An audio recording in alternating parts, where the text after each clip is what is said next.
Hello everyone. So today in this video I'll explain my experiment number 3 in which we have to make a class diagram for this given classes which are the building, room, refrigerator, cheese, freezer, ice table, light, bedroom, kitchen, drawing room, door, bread, window, smoke alarm and a burglar alarm.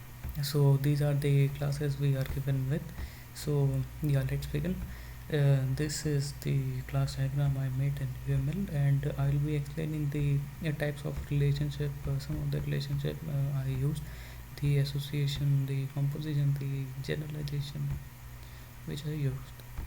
So this is the first class, which is the building class.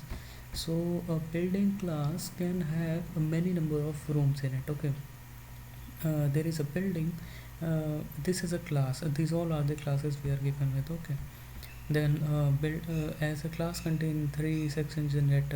First one, the class name. The second one contains the attribute with the return type, and the third contains the operations which are going to performed in it. And this plus symbol indicate the public visibility.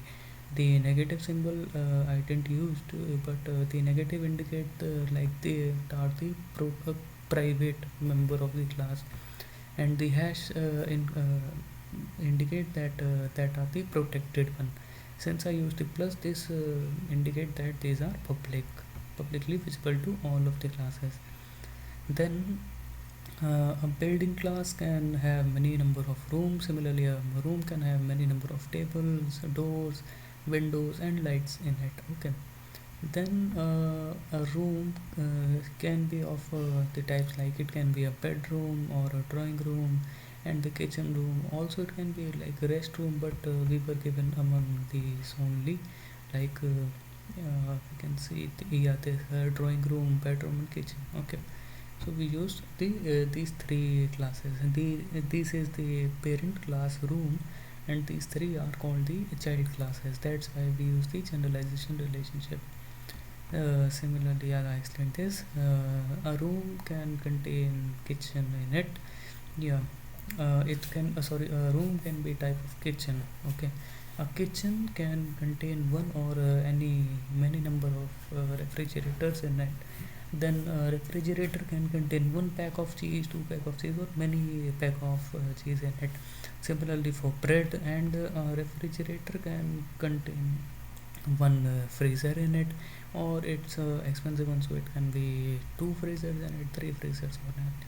So yeah, I used to one or many relationship in. So refrigerator can have one freezer in it. So yeah, I in we can see like what is this? This is the composition relation. Okay, so the composition relation is like if this exists, then only this will exist. According to my understanding, I use this composition like how it is possible to, like, without a freezer we can make ice.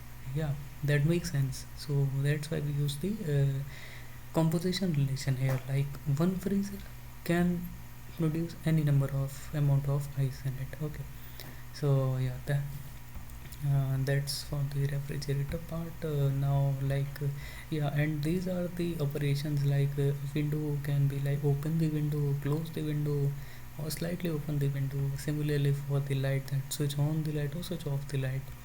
And for the building, like the attributes like who is the owner of the building, then the name of the building, then location of string return type, like at what location the building is located. And it performs the two operations, like in the daytime open the locks of the building, so we can enter the room, we can enter the bedroom, drawing room or the kitchen.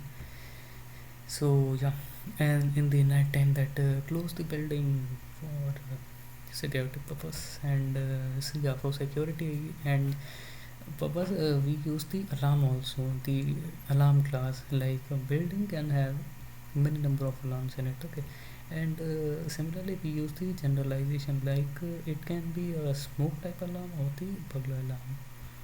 So yeah, smoke alarm for like fire purpose or heating purpose, like it senses then it will beep out.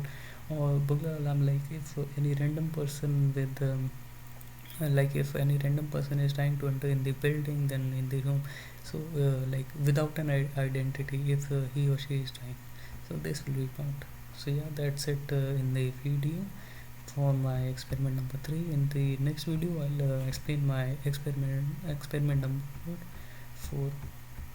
Yeah, to make a CRC model for student enrolling in the university. So yeah, that's it.